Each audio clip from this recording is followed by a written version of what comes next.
Hello, junkies. My name is Bob, and thank you for tuning in to our review of Face of the Screaming Werewolf Mego action figure. Yes, that's right. Now, we obtained this Mego figure exclusive to Target because I really haven't seen them anywhere else. This was in Wave 3, so this is considered part of the classics. We actually have number 999 and 50. 9,950 out of 10,000. As you can also see, we got him for sale, 50% off. Target seems to finally be clearing house. However, if you pay attention to our Instagram account, you will notice that they are not getting rid of Wave 1. They are only getting rid of Wave 3 for some reason. It's a very strange time. I don't quite understand Target's logic. I'm really trying to understand it better.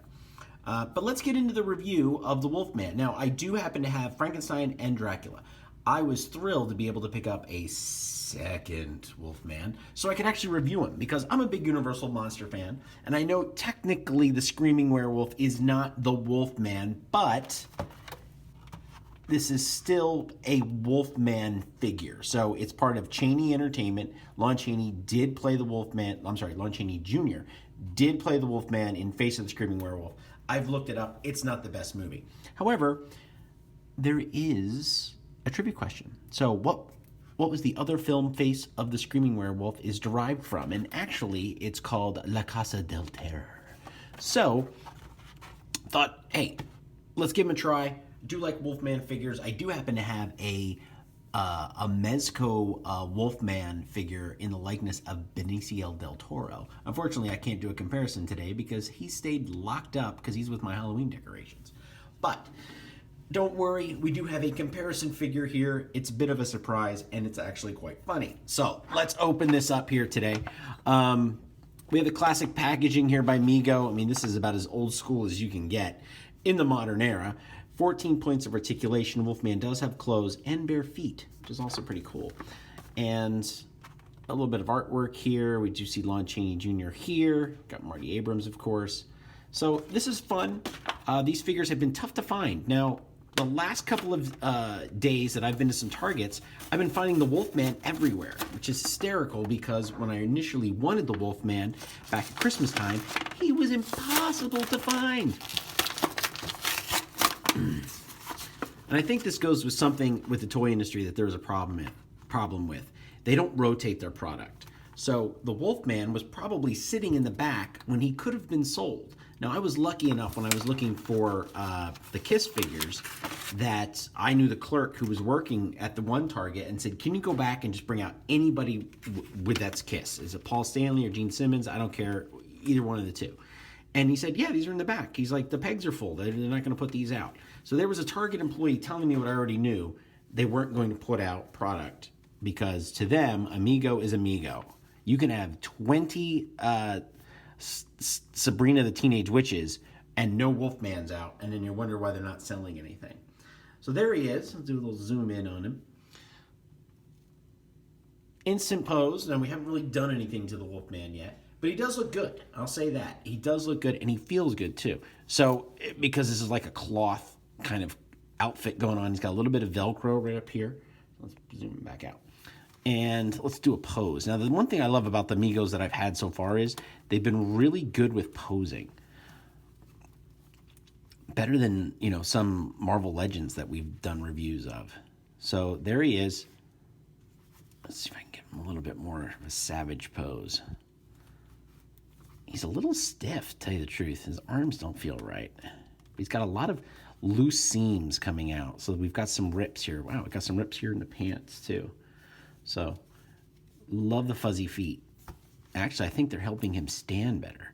But I wish he had claw hands. That seems to be the... Oh, he does. He does have a little bit of fuzziness on top of the hands there. So right here. So we do have a bit of a claw, but no finger-like claws. Just a little bit of a fuzzier type of a hand. So Mego is really using these bodies over and over again. And zoom in. There he is.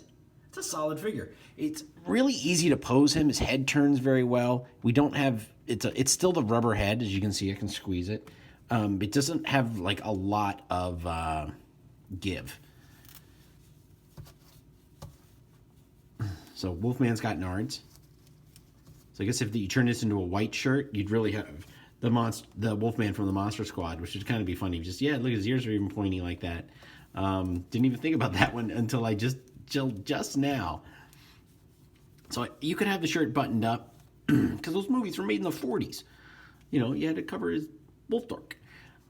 So you could have them unbuttoned or buttoned, but they didn't go full on like fuzzy chest or anything like that, which is funny because if you would probably take Paul Stanley's chest and stick it in here, you'd probably have a little bit fuzzierness. Now the color would be different, but you know, these hands also would be a good indication that they could use these for the Planet of the Apes figures, which may be one day coming, who knows. Once Fox and Disney get their stuff squared away, we may get some Mego Planet of the Apes again. Oh, God, I really hope so. So, which, if you can believe it, Mego is the company that did the best with the Planet of the Apes. So we got rips here, too, in the shirts. So I'm sure these are probably all different, the level of tearing. It almost looks like a scarf. So this would be great material if you're going to work it into other things for other characters, if you're going to kit bash. So he stands pretty well on his own, but I mean, the feet here, we've got extra little articulation. I'm sorry, not extra articulation, but it's a little bit broader than normal. Also, these feet would be great for, I'm going to say it again, Planet of the Apes. So the Wolfman is a good indication that besides change the head and the clothes, well, look at these pants. Gee, so close to Planet of the Apes. Did it again. So Wolfman, standing there, nice and solid. Let's bring in my personal favorite, the one that blew me away, that I didn't think I'd ever want until I got to review him, and that is Greg Brady. So if we compare Greg Brady here from the Hawaiian Getaway episode, lots of clothing on these two guys, lots of details. We've got shirt collars, we've got pants. Now, unfortunately, the Wolfman, not unfortunately, Wolfman actually has wolf feet, whereas Greg Brady has shoes. So both solid figures, good for palling around. I have often said that Greg Brady would make a great Magnum PI figure. I just have to put some sneakers on him, which I could probably get off of Richie Cunningham, who I do have as well. So here they are, side by side. And that's it, junkies. We're going to keep it real brief here. The Wolfman's another solid choice. Now, I could pose him. Obviously, I have Nosferatu already. I do have a link for him, a full review on him, and his outfit was fantastic. But these monster figures are harder to come by. They're just different. It's not out there. The horror fandom is so much different than every other fandom that I think I've encountered, and that more people look for these and they treasure them more. And it's not something that you're going to find at yard sales and flea markets and thrift shops. People hold on to them until they're gone. So if you find the Wolfman, especially right now on sale, and I've seen the Wolfman everywhere, pick him up. He's a great Mego figure.